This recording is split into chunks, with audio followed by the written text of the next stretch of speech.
police say it is the worst case of child abuse they have ever seen. The death of a 4-year-old girl found with bruises from head to toe. The tragic story of Leiliana Wright, a little girl who became a victim of brutal violence at the hands of her own mother and her lover, deeply shocked the paramedic who tried in vain to save the child's life. I do remember picking up, sorry.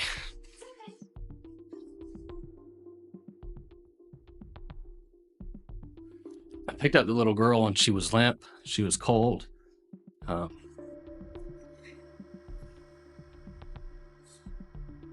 Sorry. The lifeless, cold body of 4-year-old Leiliana will forever remain in his memory as a sad reminder of an unfulfilled desire to help. I must honestly confess, this is one of the most tragic and horrifying cases I've ever had to tell. I need to warn you right away. People with sensitive emotional states will find this story difficult to process. A mother's love has always been considered the most sacred feeling in the world. But in this case, it transformed into its terrifying opposite: inhuman cruelty and complete indifference to her own child's suffering.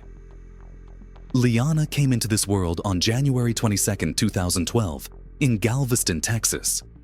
Her mother, Jeri Quesada, was serving a 6-year prison term at the time on charges of burglary. Little Leiliana was born in the prison hospital. The girl's father was Brian Maker.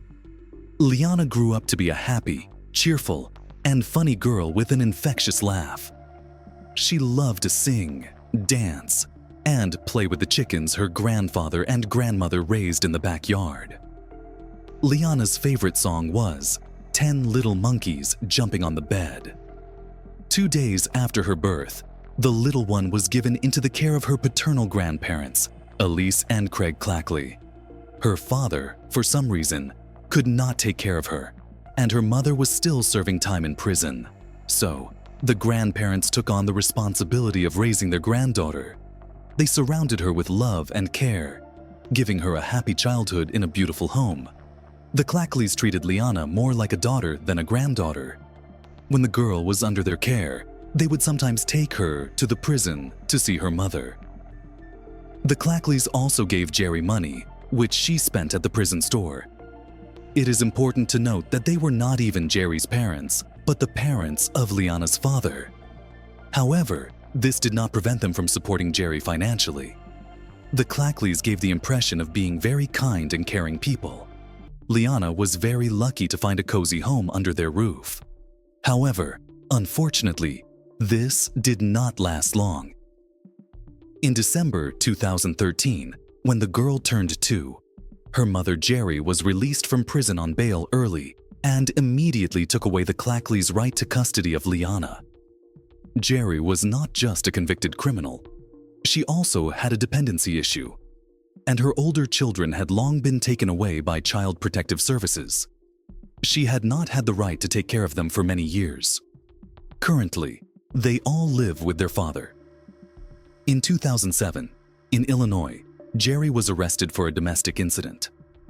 This prompted Child Protective Services to open a battery and neglect case.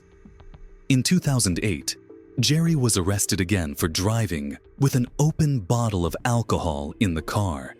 That same year, she was arrested for possession of an illegal substance. 2 years later, a judge in Illinois stripped Jeri of her parental rights. In 2010, she ended up behind bars on charges of burglary, the very term she was serving when Leiliana was born. Shortly after being released from prison and regaining custody of her daughter, Jeri became pregnant again and, in October 2014, gave birth to another child. That's the logic. If you can't take care of your previous children, just give birth to new ones. For the first 5 or 6 months, Leiliana occasionally visited her grandparents. She felt happy in their home. However, every time it was time to return to her mother, the girl would throw a tantrum. Gradually, these visits became less and less frequent. On October 20th, 2014, Child Protective Services received a report regarding Leiliana's younger brother, who was only 6 days old at the time. According to the report, The baby was born with drugs in his system because Jeri used illegal substances during her pregnancy. On November 9th, another alert was received regarding Leiliana and her little brother. This time, during a traffic stop, Jeri was found to be in possession of drugs. At that moment, Leiliana was with her in the car. The girl was temporarily transferred to the custody of Jeri's then-boyfriend, who was also the father of Leiliana's younger brother. However, this man also turned out to be a convicted criminal with anger control issues who beat not only Jeri, but also his own mother. A real jackpot. The children did not have to live with their mother's lover for long. A few days later, they were found with the boyfriend's relatives on his father's side, because the father himself had just been arrested on charges of sexual assault. Only after a few weeks was Leiliana sent back to her paternal grandparents. This time, they filed an official application to establish custody of the girl, realizing that the child was at risk in her mother's home. In the application, grandmother Elise wrote, "Leiliana's emotional state is very bad. She needs to be taken out of a dangerous environment. I beg the court to protect our granddaughter from what she is going through and facing now." She also mentioned that Jeri was using substances in the presence of both children. For 2014, 2 months before the scheduled hearing, CPS already had a report that Leiliana's little half-brother was born with drugs in his system. And during that investigation, the children's mother tested positive on a drug test. Despite all of this evidence existing, Clekley's attorney did not file any supporting documents with the court to back up his client's sworn statement. Despite Elisa Clekley's affidavit raising her concerns, her attorney advised her to come to an agreement outside of Haddock's courtroom. He said, "Elisa, if you go into her courtroom," or his exact words, "you are going to lose everything." These attorneys were afraid, if you will, to go into her courtroom.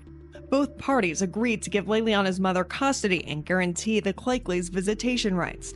As a result, the judge never heard the case, but signed off on the agreement. Clekley's attorney, Gregory Houseworth, declined to talk with us about why he advised Clekley not to go before Judge Haddock. Clekley filed a complaint with the Texas bar against Houseworth. She believes if there had been a hearing in the case, Leiliana would be alive today. Anytime harm comes to a child, it's frustrating and it's heartbreaking. Judge Haddock was appointed by Judge William Harris.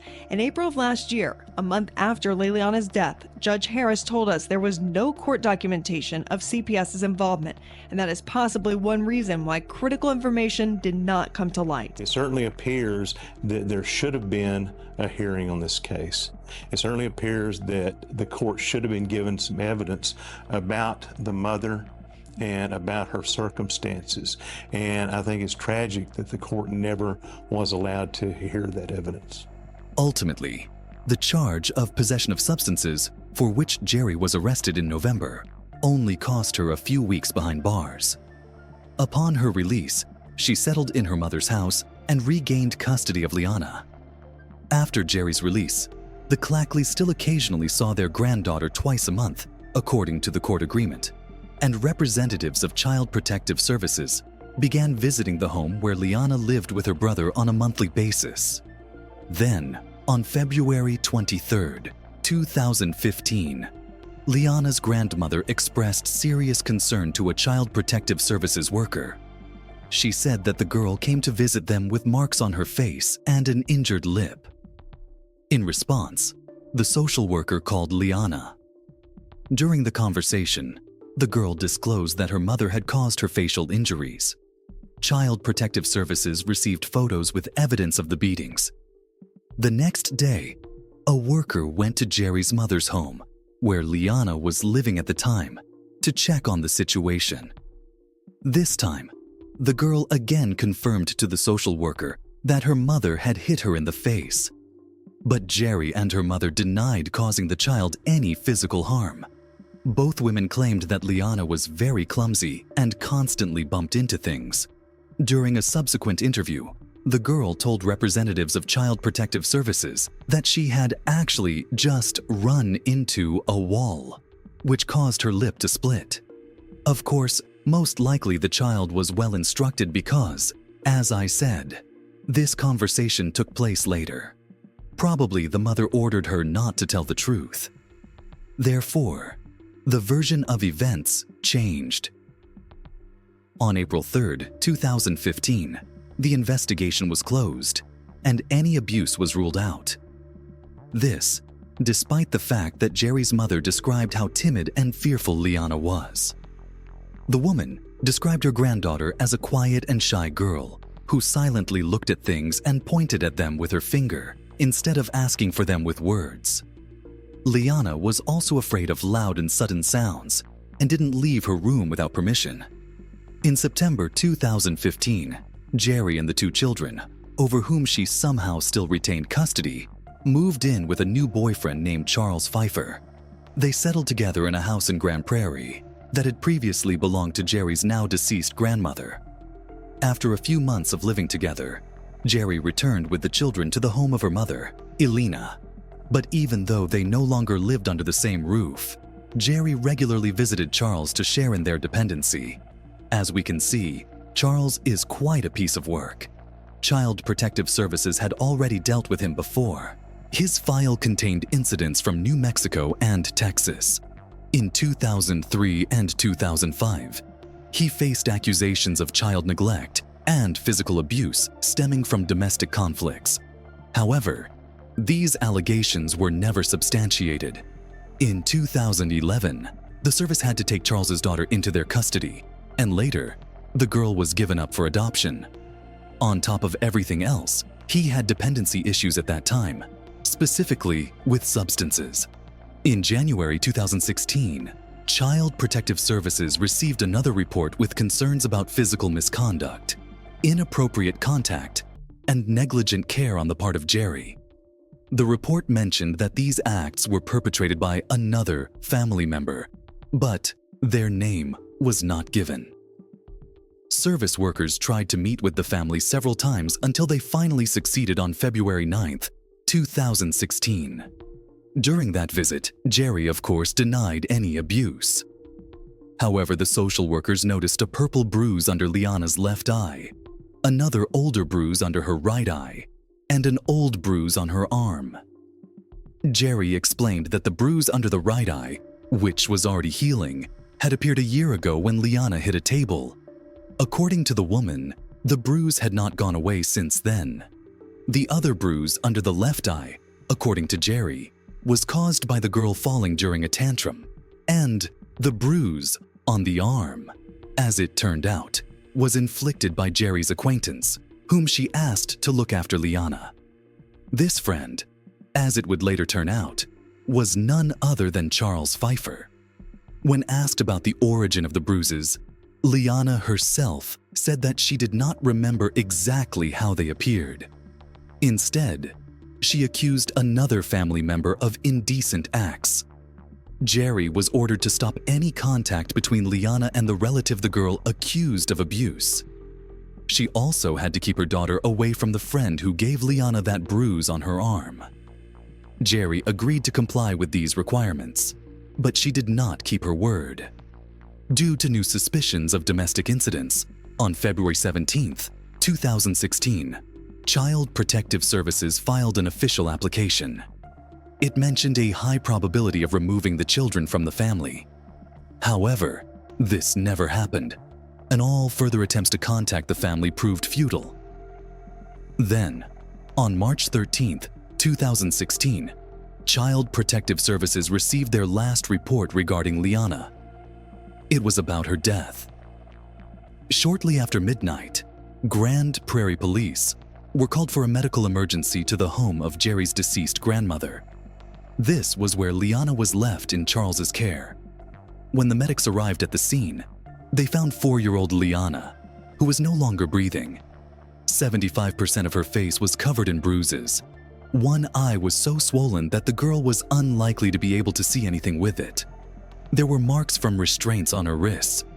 The child's body was cold and lifeless. Jeri tried to convince the rescuers that everything happened because Leiliana slipped in the shower. Allegedly, nothing else happened. She then asked to ride with her daughter in the ambulance to the hospital, but they refused. explaining that she and her boyfriend had to wait for the investigators and answer some questions. One of the medics, who was the first to arrive at the scene, was so shocked by Leiliana's condition that he did not even wait for a stretcher from the ambulance.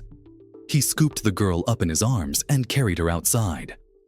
After that, he ordered the other medics to immediately go with him to the hospital. They did just that, leaving the vehicle with the headlights on and the doors open. Leiliana was taken to Arlington Medical Center. Doctors and nurses in the emergency department spent 30 minutes trying to resuscitate the girl, but they failed to save her life. Leiliana Wright was pronounced dead on March 13, 2016. Police officers and medical staff could not hold back their tears standing outside Leiliana's ward. What they saw deeply shocked them to the core. Sergeant Brad Maville, Bo of the Grand Prairie Police, said it was the most horrific thing he had seen in his entire career. The autopsy showed that Leiliana died from blunt force trauma not only to the head, but also to the abdomen. The girl was hit or kicked so hard that the abdominal wall was pressed against the spine. Violations of an intimate nature were also found. When police arrived at the scene to question Jeri and Charles, the woman was behaving erratically due to her emotional state. It was difficult for her to answer questions. On the other hand, Charles looked completely unfazed. By that point, the couple had already agreed on their version of events. Allegedly, for the last 2 days, Leiliana had been staying at a friend's house in Oak Hill.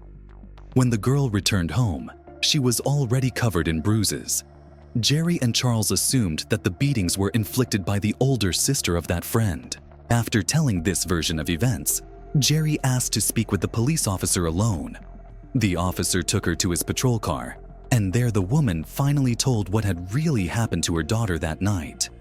She also confessed that she was afraid of Charles. According to Jeri, in the days before Leiliana's death, she was very annoyed by her daughter's behavior. The girl was misbehaving and being rude to her. In addition, Leiliana was constantly vomiting and refusing to eat. In a text message from Jeri to Charles, which the police would later find, the woman wrote that she suspected her daughter of vomiting to get attention. Throughout the day, Jeri and Charles were engaging in substance use and inflicting harm on the little girl out of annoyance. Allegedly, she wanted attention because she was vomiting and not eating. To fix the situation, they decided to whip Leiliana with a bamboo stick and a belt throughout the day. The next day, on March 12th, Jeri went to visit Charles once again. After injecting together, she ran off on errands, taking her younger son to her mother's house. But this time, the woman decided to leave Leiliana with Charles for a while. Jeri explained her decision by saying that the girl was so beaten that she could not be shown in public. When Jeri returned around 3:30, she bought an oral rehydration solution for Leiliana. According to her, at that moment, everything seemed fine. Her daughter was watching TV, except she was forced to stand the whole time. That's how Charles was punishing the child for vomiting. Jeri, herself not at all concerned about this, went to satisfy her dependency again. After that, she decided to take a nap. To do this, she returned to her mother's house. Upon waking up, the woman called Charles to ask how Leiliana was doing. He replied that the girl was fine. So Jeri, along with her younger son and parents, went to a steakhouse in Arlington. That night, after dinner, somewhere between 9 and 9:30, the woman brought the child to her grandmother and put her to bed. She then rushed back to Charles to once again give in to their shared addiction together. The moment Jeri crossed the threshold of his house, the couple immediately dashed to the bathroom. Only after their chemical rituals did the woman remember to ask about Leiliana. She arrived, didn't see her daughter, and immediately went to satisfy her addiction without even asking where the child was, and apparently didn't even suspect something was wrong. Really? So finally, asking about her daughter, Jeri heard from Charles that she was sitting in the pantry. When the man opened the door, the woman saw that Liana's hands were tied behind her back with an electrical cord. The girl was bent at the waist and hanging on a rod in the air so that she could not reach the ground, and something was wrapped around her stomach. There were fresh marks on her face. Jeri ordered Charles to free her daughter, which he did. Jeri said that her daughter was conscious at the time and was just saying that she loved her and saying "mommy," and that's it. After that, the woman brought Leiliana to the kitchen and tried to feed her a peanut butter sandwich. But the girl still ate poorly. This infuriated Charles, who decided that his stepdaughter was just trying to get attention. He put on gloves, grabbed Leiliana by the face, and began pouring oral rehydration solution into her. The poor child just stood silently beside her mother. Suddenly, she vomited again. Of course, Charles didn't like it. He grabbed his stepdaughter by the throat and lifted her off the ground with one hand, after which he threw the child against the drywall. It left a dent. Next, Charles shoved Leiliana back into the pantry and slammed the door. After some time, he pulled the girl out of there. She was already all wet and vomited on, so Jeri decided to bathe her. Before that, the woman went to get clean clothes for Leiliana. It was at this moment that she heard Charles shout something at the girl in the bathroom, after which he came out of there. Jeri heard her daughter fall in the bathtub. The woman said that she rushed to the bathroom and began wiping and dressing Leiliana. But at that moment, the girl fainted right in her arms. Jeri tried to give her daughter mouth-to-mouth resuscitation and ordered Charles to call an ambulance. In response, the man barked that the little one was just pretending, to which the woman replied, "She's not breathing." Only then did Charles finally decide to dial 911. During the call to the dispatcher, he reported that the girl was having difficulty breathing. The dispatcher gave Charles instructions on what to do until the ambulance arrived, but it seems that the man did not follow the advice and did not pass it on to Jeri. So, after telling the police what had really happened to her daughter that fateful night, Jeri inquired about Leiliana's condition, and the detective informed her that the girl had died. During further interrogations, Jeri confessed that in the past, she had kicked Leiliana, hit her in the chest, slapped her, whipped her with a belt, and beaten her with a bamboo stick as punishment for poor eating. 30-year-old Jeri Quesada was arrested and charged with felony child abuse. The court set bail at $500,000, and a few days later, Charles Phifer also ended up behind bars under the same charge. However, he was assigned twice as much bail, $1 million. In October 2018, the trial of 36-year-old Charles Phifer began. Initially, he was charged with child abuse, but then the grand jury added a charge of intentional murder. The prosecution included Jeri, her mother, emergency responders, investigators, and medical professionals. Charles himself refused to testify, and his lawyer did not call any witnesses. Instead, the defense focused on casting doubt on the credibility of Jeri's testimony against Charles. Prosecutors provided the court with DNA test results. Leiliana's genetic material was found under Charles's fingernails. Her DNA was also found on the glove that, according to Jeri, the man used to mistreat the girl. Traces of Leiliana were also found on the broken wall against which, as the woman claimed, Charles threw the child. When the jurors were shown photos of Leiliana's injured body, they were shocked. The pictures clearly showed marks from restraints on the girl's wrists and evidence of physical harm on her back. The medical examiner stated that they documented at least 12 distinct injuries on Leiliana's body, and possibly more. The marks overlapped each other. Jeri Quesada also testified in court under a plea agreement. However, she had admitted that she was under the influence of illegal substances for most of the day. Charles' lawyers pointed out numerous discrepancies in her testimony. The defense attorney claimed that the woman was simply trying to save her own skin by shifting the blame for her daughter's death onto his client. Well, of course, She made a deal with the prosecution, naturally trying to exonerate herself, of course, the defense stated. But the prosecutor parried. Although both Charles and Jeri are guilty of Leiliana's death, it was the man who was at home with the girl for most of the day, and Jeri's account of what happened to Leiliana in the last 48 hours of her life was corroborated by phone call data, eyewitness testimony, and receipts. The record showed that the woman was out of the house for most of the day. However, at the time of her daughter's death, she was at home. So, who knows if she was not an accomplice to the murder? Even before the verdict was announced, Charles' biological father, Brian Maker, made a victim impact statement. He recalled the last time he saw his daughter when he took her to see Santa Claus. According to him, Leiliana was happy until she saw her mother again.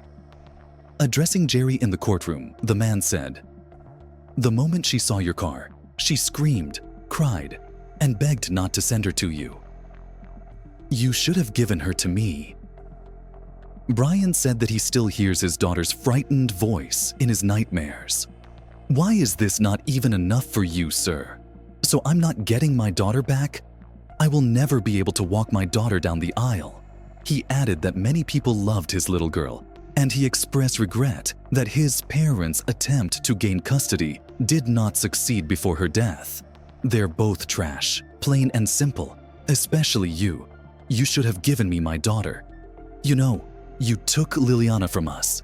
She'll always live on, no matter what." At the end of the trial in October 2018, the jury found Charles Phifer guilty of intentional murder. This automatically meant life imprisonment without the possibility of parole. For some reason, the district attorney did not seek the death penalty for him. When announcing the sentence, the judge addressed Charles with a speech. He told the defendant that it was the most horrific case in his memory, and that life imprisonment was not enough as punishment. "What you did was unfathomable, inhuman, and savage. You and Jeri did monstrous things to that little girl, and life in prison seems insufficient. Hanging a little girl in a closet and savaging her. You should die in a locked closet." However, shortly after that, the State Commission on Judicial Conduct reprimanded the judge, pointing out that his comments toward Charles Phifer were undignified and tactless. Leiliana's death sparked public outrage and prompted an investigation and changes in child protective services. The agency acknowledged that the overburdened system led to social workers overlooking the systemic nature of the abuse. In light of this, within days of the tragedy, the social worker and her supervisor, who handled Leiliana's case, were fired, and one of the special investigators resigned. A memorial service for Leiliana Wright was held on March 22, 2016, at the Bean Massey Burge Funeral Home. Later, the girl was cremated, and on April 10th of the same year, more than 60 people gathered for a candlelight memorial, mass, at Catherine Rose Memorial Park in Mansfield, Texas. Leiliana's grandmother, Elise Clackley, spoke the following words at the mass: "I hope this evening will give me the strength to move forward and continue the fight." Many of the girl's relatives and friends came to the mass wearing bright yellow t-shirts with the words, "Justice for Leiliana." This little girl was brutally killed. Leiliana's story is a tragic one. Despite the presence of people who loved her, Child Protective Services failed to respond to the obvious warning signs. Instead of giving her to those who cared for her, she was left in a home of dependency and cruelty. Her death could have been prevented